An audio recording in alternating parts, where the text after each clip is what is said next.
Good morning. My name is Ifeyemi Andrew.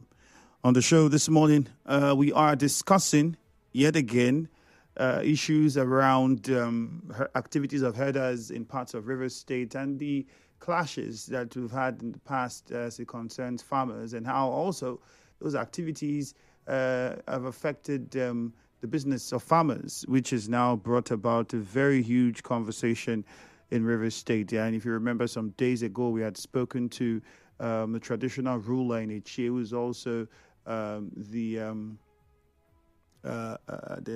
in charge of the security committee in that council. And he made some revelations and said a few things. I've also mentioned severally that the state government, under the leadership of the suspended governor, Siminala Yefubara, had put together a committee to look into the header farmers clash and come up with some form of resolution to address the problem. Well, today we will be speaking with one of the members of that committee.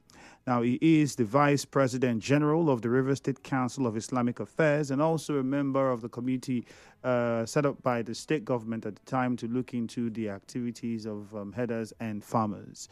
Let's make welcome Alhaji Nasir Uhor. Sir, you're welcome and thank you for joining us. Good morning. Thank you very much, Ifemi, for having me on board. Good morning, Nigerians. All right. I know it's going to be a very interesting conversation, and we are about to perhaps hear people will get to understand these issues a lot better. So before you go on, let me quickly inform those of us who are listening that you can download the Nigeria Info FM app. That's if you are having issues with the signal from wherever you are.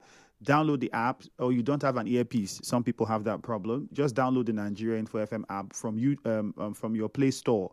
If you're using an iPhone, you download from your iOS store and just download Nigeria Info FM app. Search for Nigeria Info PH on the app after you've downloaded it, and you get access to all of our content. And you can stream and listen to the show from anywhere you are in the world. You can also get on Facebook now. Get on Facebook at Nigeria Info 92.3 PH. That's the handle. All right, we're streaming live, so you can be a part of the conversation. Share your thoughts on the question that we're asking there on Facebook. Drop your comments, ensure that your comments are short. And importantly, you can click on the share button so you get as many people to participate in the conversation as possible. That said, let me come back to my guest now. Alhaji, so you're part of this committee that was set up by the state government at the time under the leadership of the suspended governor, Siminala Yefubara. And that was because we've had issues of herders, farmers, conflicts back and forth. Most of the cases, they say, well, farmers say, oh, herders invade our farms with their cattle and so on and so forth. The other side, you have herders who say, oh, they kill our cattle. The question everybody's asking is, what started it and who started it and why are we at this crossroads? So what did your committee find out at the time that you were working on this issue? Yeah, thank you very much.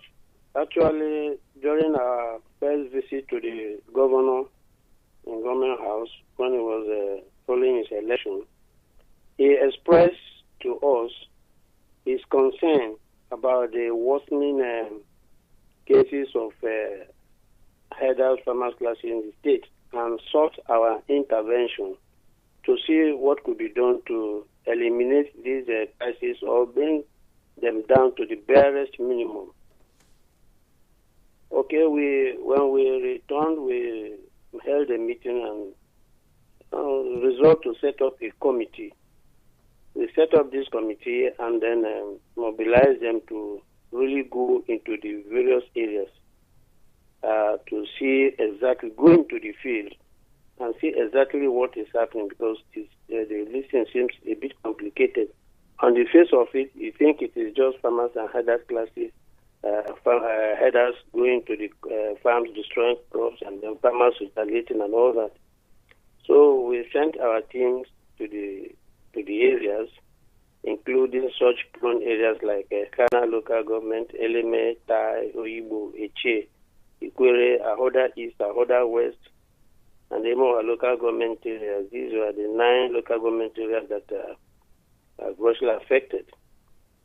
And what we thought we could do within just 2 weeks or at most 3 weeks extended to months, because the more we went into the matter, we discovered it's far more complicated than what we had originally imagined or thought of. But eventually, we were able to put together a report and submit it to government. The governor acknowledged the report and promised to do something about it, especially in the light of the fact that for the few months where we're in the bush there with these presidents and the local government areas, the incidence of such clashes reduced appreciably.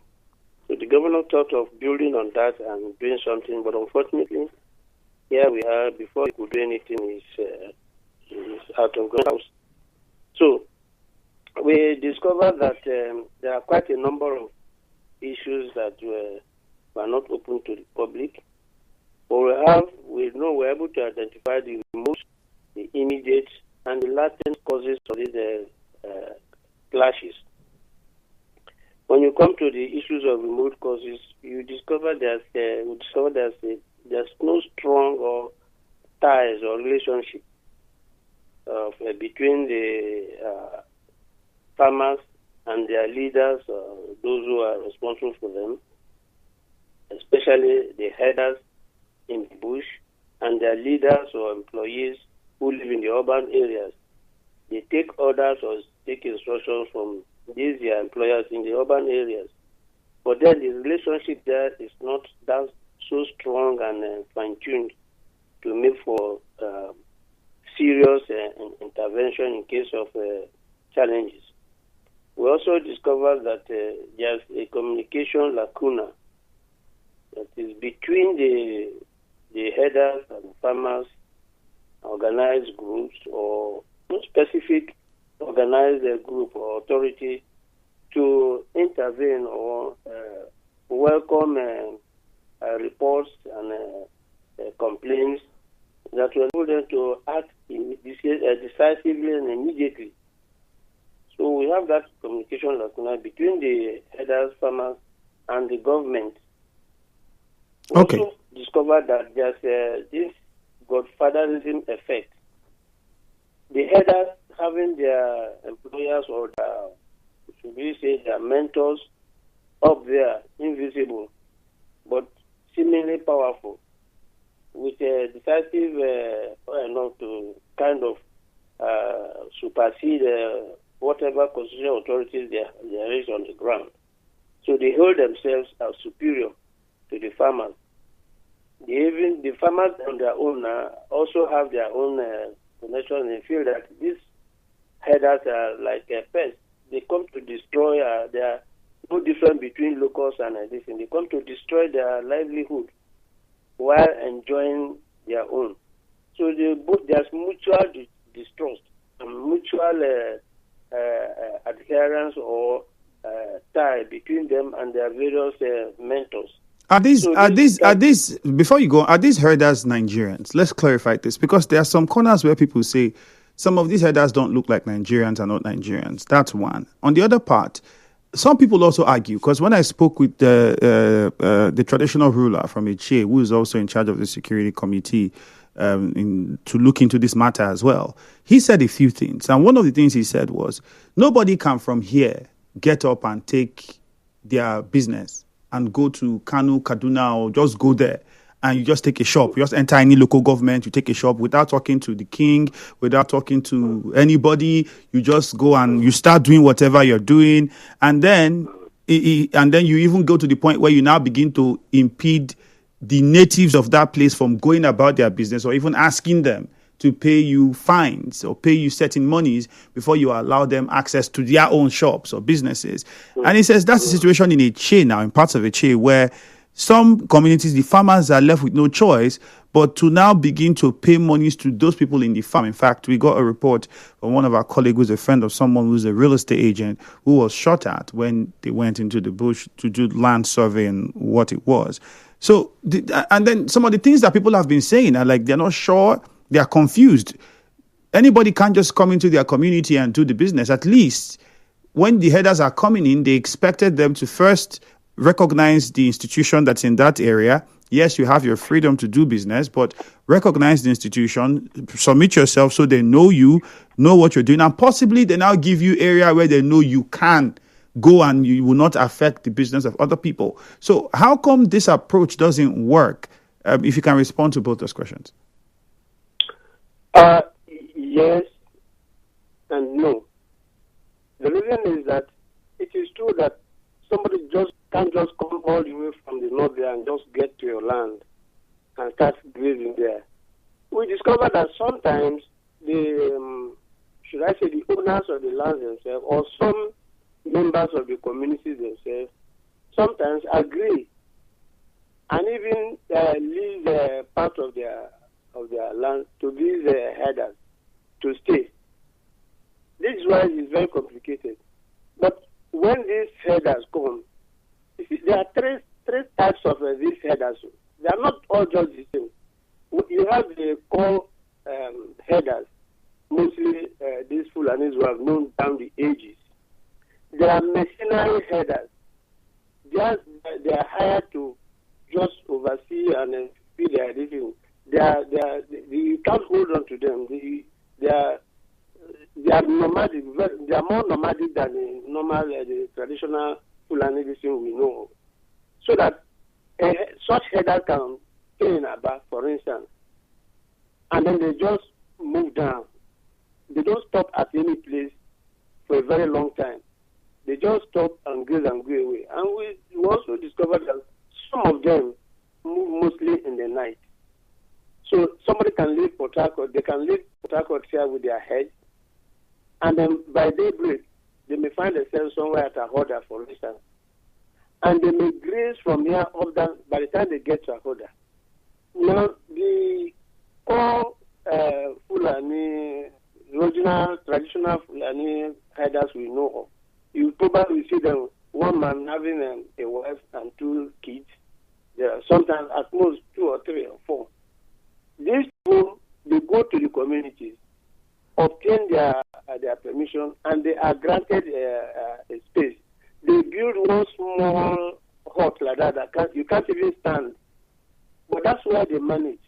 These people graze their cattle in the daytime. So in the daytime, early in the morning, they move out. And they come back in the night to that their small hut or settlement. You also find them somewhere at Elele before the military barracks there. You see all these small huts. You see them always there. So it is difficult for a man with 2 kids and a wife to confront the entire community. So, Alhaji, so what I'm trying to say, you said there are 3. You've mentioned 2 now. You said there are mercenary headers. Then you have the traditional Fulani headers. Then which is the third one? The third one, these how do I describe them? These are people who get who are contracted for a specific period and specific time.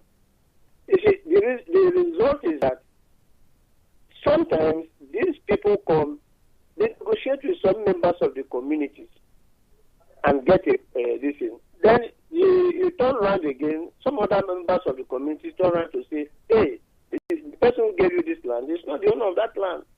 So you must quit. And people say, hey, how did the headers know who is a member of the family without first recognizing the traditional institution? I mean, the ideal thing would be to look for the traditional ruler of that land. That's where you'll be sure, because you're a stranger. You don't know anybody, so anybody can come and tell you anything. It's a classic example of how people get scammed if you don't ask the right questions. And when that happens, you don't blame anybody and say, oh, I have a right to it. But you were scammed. So it means you are scammed. You have to let it go and go to the right authorities. So how come these headers do not go to the right authorities? Or how do they get to meet these people that they meet and assume that they are dealing with the right people when they are strangers in the community? Were you able to establish that? I have a short commercial now, but stay on the line for us immediately after the break. Okay. The show continues after this break.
All right, the time is 8:08. The conversation continues here on the Morning Crossfire. My name is Ifeyemi Andrew, and if you are just joining us, we're speaking with Alhaji Nasir Uhor, is the Vice President General of the River State Council of Islamic Affairs, and also is a member of the committee set up by the River State government under the leadership of the suspended Governor Siminala Ifubara to look into the affairs of herders' activities and conflict with farmers in the state, especially those areas most affected, Ichie being one of them.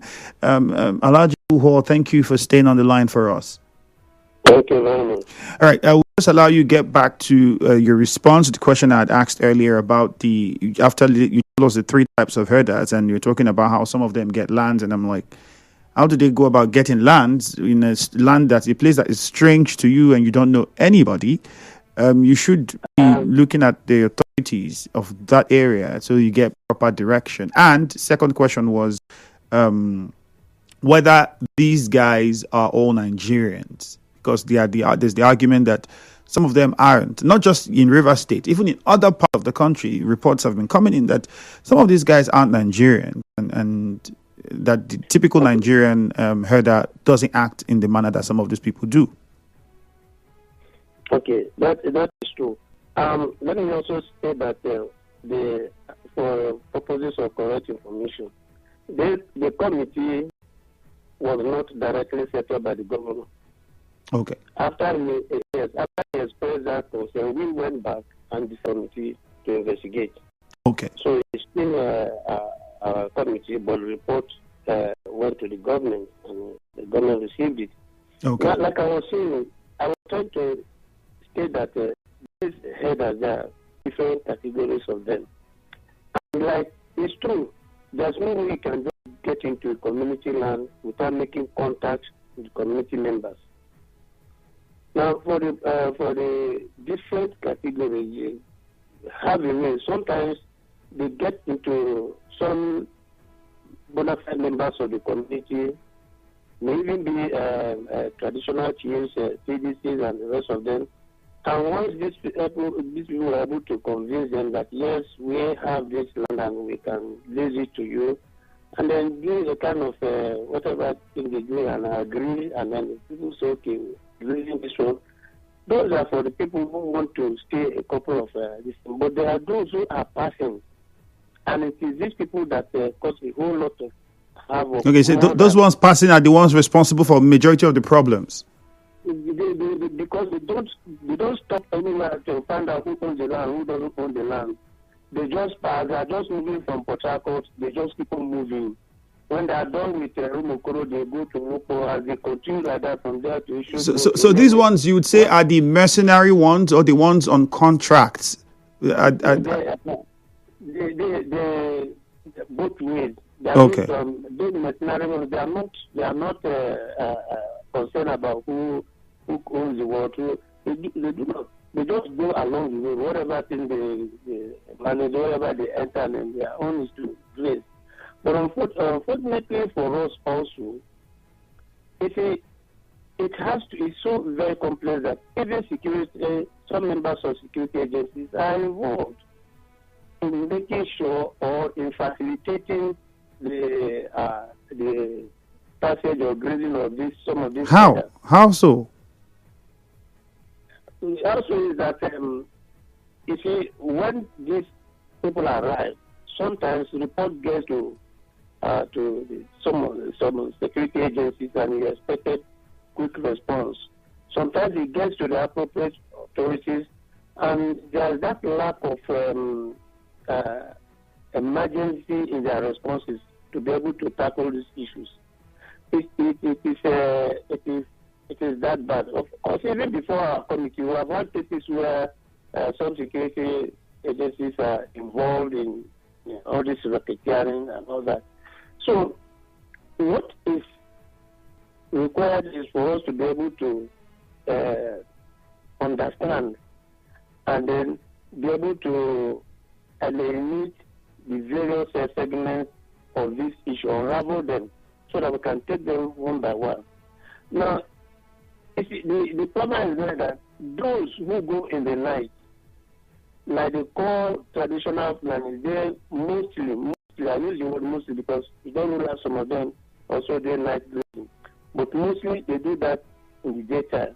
When the night person has gone with his this ravage the farms and the time gone far, when the other man comes in the morning to come and graze his cow, the farmers discover that this thing has been ravaged and they hold him. He says, "No, I'm just coming out. I've not even." They say, we can't. How do we do that?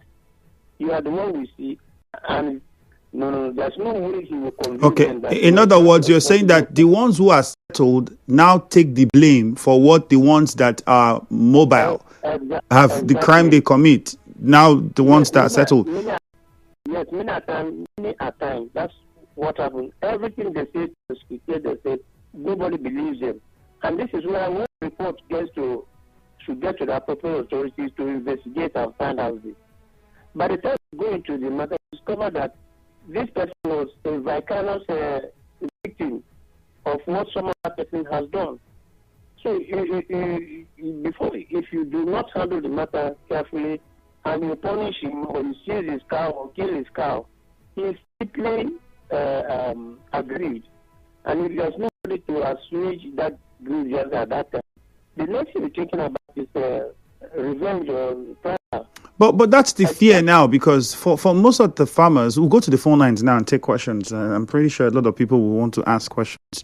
But most of the fear now for many people is, in fact, some people are saying this should not be described as a clash, because in their opinion, the farmers have their farms there. They're not doing anything. They're in their houses. And then they come and see that it's been grazed. And they have to ask questions. Who did this? And the fear for many people is if something is not done to address it, then we might have that actual clash that everybody is trying to avoid, because then the farmers might begin to feel that, people are being attacked now. If I open the phone lines, I'm pretty sure we've gotten some reports. We've heard some people come to report to us of how they went to their farms and they got attacked by people who were in the farms, which is now the question. So if we have those mercenary ones or contract ones that are mobile, then who are the ones that are in those farms at the time that farmers want to go farm? Who are the ones that are now collecting monies from people in those communities before they allow them access the farm to get their farm produce? And did you hear or did you come across any of such during the findings of your committee? Well, we discuss at length with them in groups. We invite representatives of each group, and we sit down with them with local government officers and members of the communities, and then we discuss this matter openly. And we say, look, the herders are complaining that you ask them to graze, and then when they do graze, you turn out again, the farmers come and to say, no, it's not so. They begin to sometimes kill their cows or that kind of thing. So how do we arrive at amicable settlement so that each can have their own way? Herders have been grazing cattle decades all over the place. There was no problem. Why should there be problem now? There was no problem of clashes. We've been there for decades. So what is given now? What is it there now that was not there then that bringing about these clashes? So these are the issues we put forward to them, and many of them responded by saying that it's sometimes a case of one mistaken identity. Two, also fraudulent activities. They come on to even demand royalty from both farmers and herders alike. If you don't, they seize your cow or they hold on to your crops. So right now, the issue of it's still happening in places like where these courts will come and demand that you pay them certain money, or they take away your crops or your produce. But Alhaji, are the herders aware that in River State there's a law that doesn't allow for open grazing, but rather it supports and urges people who are into the cattle rearing business to practice matching or find an enclosed space where they, rather than moving on the roads from one place to another with their herds, have they been educated about this? Yes, this is where the government comes in. How many herders and farmers aside, how many of us, members of the public, know about this open grazing law in the state? And it's not many people are aware of it. And what is the enforcement? There's no enforcement, there's no enlightenment, there's no enforcement unit or task force to ensure that this open grazing law is enforced. So it's kind of latent. It's just there. Okay. Nobody's talking about it. Nobody knows about it. This is one of the areas we also discovered that on the side of government, it's lacking. There's no effective communication. There's no provision. If you say, don't graze your cow along the road or farms, okay, where is that place you've designated for them to go and graze their cow so that when they stray from there, they just know that they have... which brings another question. What you said now, because some people feel, is it government needs to designate a place, or the owners of the business have to know that they have to go get a place because there's a business? Because the argument when you make is like telling a peppered market person to say government designate a shop. The government could designate an area, but then the land there belongs to somebody. So you might have to go and say, okay, let me get land, and on this land is where I'm going to do my business. Let's take a few calls and then get your thoughts. Yes, go. In that aspect. All right. When we discover that this particular trade or commerce is likely to cause breach of public peace, there's nothing wrong in government going into it and making provisions. It's just like saying, okay, look at the motor pass. Is it the commercial drivers or motorists that build the motor pass? Look at the airports. Government discovered that if we allow these motorists or this thing to fly anyhow on the road, there will be chaos. Government goes ahead to build a motor pass, everybody go there. And then they pay to government, pay to the local government, pay to the government, pay to the unions. Everybody benefits from there, and then the road is free. It should be something like airport. You ask private airlines to build their own airports. There are some certain businesses that government needs to intervene for public peace progress. If government establishes a ranching everything, for instance, now, and asks all these, go to the ranch there and graze and pay all this money, and all these things would have been taken care of. So whereas we know that the people doing this thing, they also remember they are Nigerians, they are business people. They want to make money and feed their family. So whatever thing government can do to make sure that they do their business without breach of public peace and to also make for progress, it will be okay. All right. Even if such a ranch is established, people can go there and supply them with just like recent farm. Government established a but individuals get their own palm fruits and go to there and sell and make money.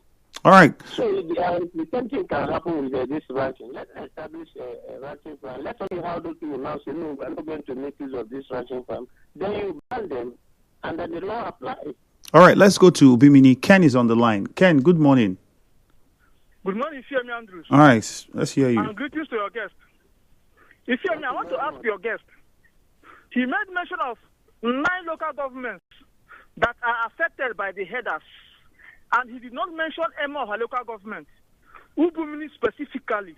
That is number 1. Number 2, he talked about how many headers they have.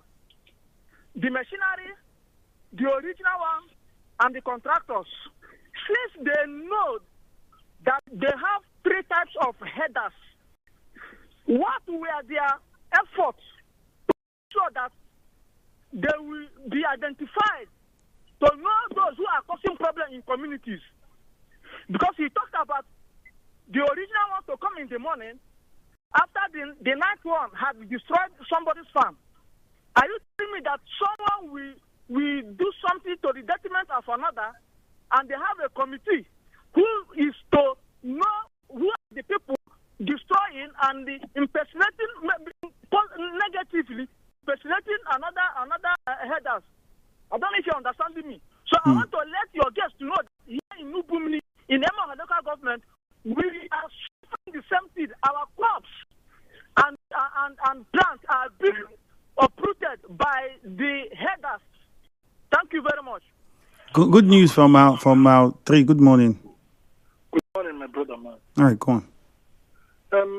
Mando, I want to state something that I know. I want to tell you categorically. Any place you see these headers grazing, somebody, a big man from that area, has those cows. Are you hearing me, sir? Before they come into a kind of Obiabo, Rumos, for example, somebody from that area has those cows and give them the authority to do anything to make sure that is from this town too. And they are working, believing that nothing will happen. Okay, look, for example, when we pass Choba times, this Choba police station, you see some cows, there are three of us. Mm-hmm. They are grazing them. Do you know that those cows belong to University of Port Harcourt? The agri department, grazed by the headers. Why can't the department create a ranch for them? This is a typical example. The same thing happens. And at times, you see these men, these boys behaving this way. You think that, I used to tell people that anybody in the past will make him go thief, carry 2 legs, they break the door. You see them working in your own community with authority. The one they never killed their mother years ago, inside that, between the PM bush and the Lower PM East right now, that area. And when we went to farm, and when we heard it, I said, in this town, I refused to rush in first, investigate there. I came to discover that the thing belongs to one big Quere man. And he gave those as the cause to do what we are doing. So tackle the issue. And today they are no more there, except those that comes and goes. All right. We must be very careful. My name is Good News. Miriam from Akrika, good morning. African woman. Look, you hear me? Especially in Nigeria, they say great things that happen. A man that stays in a skyscraper and he sees a hurricane coming. Stay at his back and watching those below struggling, running, camping for their life, forgetting that it is coming to get to this level. These things were happening in and we were here, not too serious. Eventually got to the east. Now it is in River State. It is not believable. Sometimes when I hear these stories, I say, what? These things are here with us in the River State, in a chain. Before you know, who told you to get to the riverland parts? Who told you? Because we are hearing that they are learning how to swim. Look, Sherry, I want to pray. I want to ask you guys. Yeah, it clearly said that there are those that we allow, the real headsmen are here. And we allow them. We've been living with them for ages. Now, those headsmen are in the bush, and they are those that are, the people that are not, that they know that these people are not them. Strange people are coming now, discussing us to be dead. It's just like you rented an apartment to a non-person, and all of a sudden you begin to see criminals, in that building. You hold your Will you hold after? Is it not the person that you rented an apartment for? So I'm suggesting that those people that we allow, the real men, should agency. They really love them. They want to retain their households, and they know that these people are coming to take food out, deprive them of this. They should help us. All right. Miro, thank you. The areas, teach us how to get these criminals and not just put their hands. Please. All right, Dakuku Ineche, good morning. Dakuku, good morning. Hello, Dakuku. Okay, I really can't hear you, Dakuku. Let's go to Rumokuta and then we'll come back to my guest. Chima and Rumokuta, good morning. All right, thank you, Mr. Semi, and I get your guest too. Mr. Semi, we are trying to be civilized people in this side of our nature. That is why even from your studio, we have learned how not to be tribalistic or whatever. The issue is that these people, these headers, have really enjoyed hospitality our own side here. Now, you came, was calling it push. You should know at this point in time, the situation is so bad. People want that push is now. And you might be thinking that it's just a grass. You don't even know it's even part of the agriculture, the farm product. Because even those green grass, elephant grass, can even be harvested and be sold to the headers. So if they agree that our own government has already said that it's not open grazing, which is in our constitution, because of watching all the order, because of the way we are open, we allow them.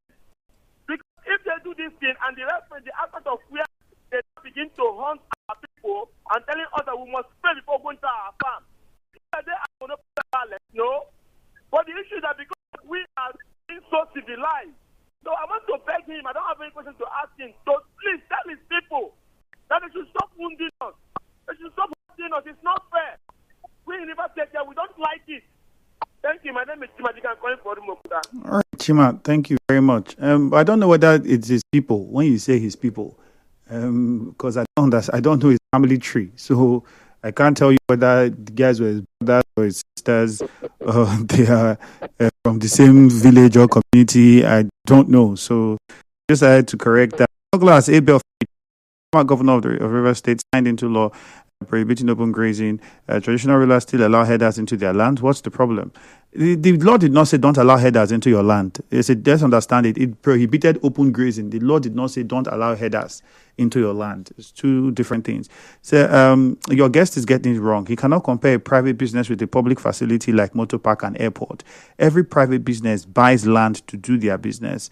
That is okay. Orwell from Port Harcourt sent in that message, and I'll take one more before we come to you, Mike Alhaji, so you wrap up. This one says the governor have realized that. Okay, this is not it. Sorry. All right. Top of the morning.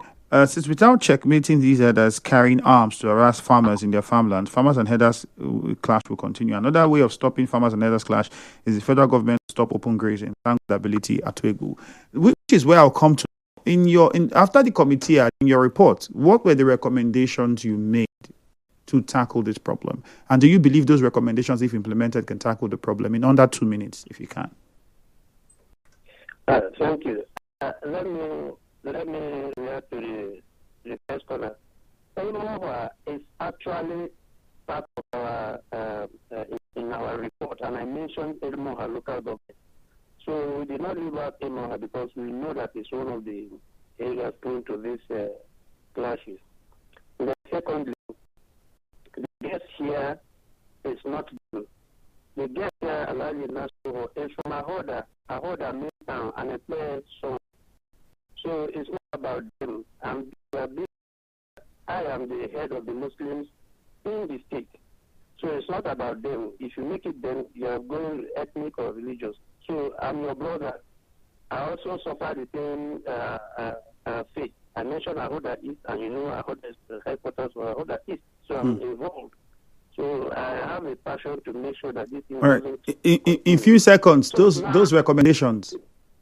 Yes, we recommended to the government that first and foremost, let there be an enforcement unit.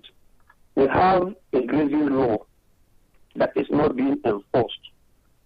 Government should make proper efforts to make sure that a unit or a body enforces that grazing law.